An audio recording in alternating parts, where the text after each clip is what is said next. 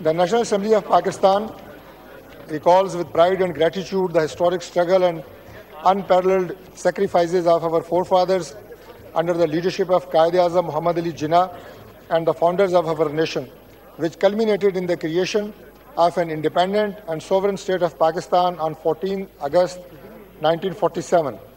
Congratulates the Pakistani nation on the 78th Independence Day and reaffirms its commitment to protect the sovereignty and territorial integrity of our beloved Pakistan. Recognizes the significance of the Marka-e-Haq, a glorious victory of the valiant armed forces of Pakistan against unprovoked military provocation by India. The National Assembly of Pakistan acknowledges the unwavering resolve, courage, contributions, and professionalism demonstrated by the armed forces, all branches of our security apparatus, and our civil heroes, whose dedication and sacrifices have been instrumental in safeguarding and strengthening the nation.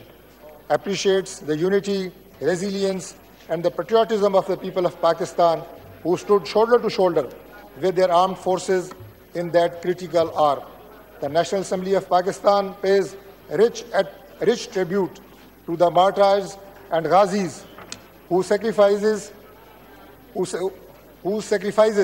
have preserved the freedom, dignity, and honor of the nation. Affirms Pakistan's commitment to peace, stability, and friendly relations with all neighbors based on the principles of equality, mutual respect, and non-interference, while maintaining its unflinching resolve to defend its sovereignty against any aggression, and urges all citizens to work collectively together for the prosperity, unity, and progress of Pakistan, drawing inspiration from the spirit of sacrifice, discipline, and national pride. Thank you, sir. Now I put the resolution to the House. The question is that the resolution as moved be adopted. All those in favor of the resolution may say aye. All those against it may say no. I think ayes have it. Consequently, resolution is adopted unanimously. Naveed Qamar sahab, dusri.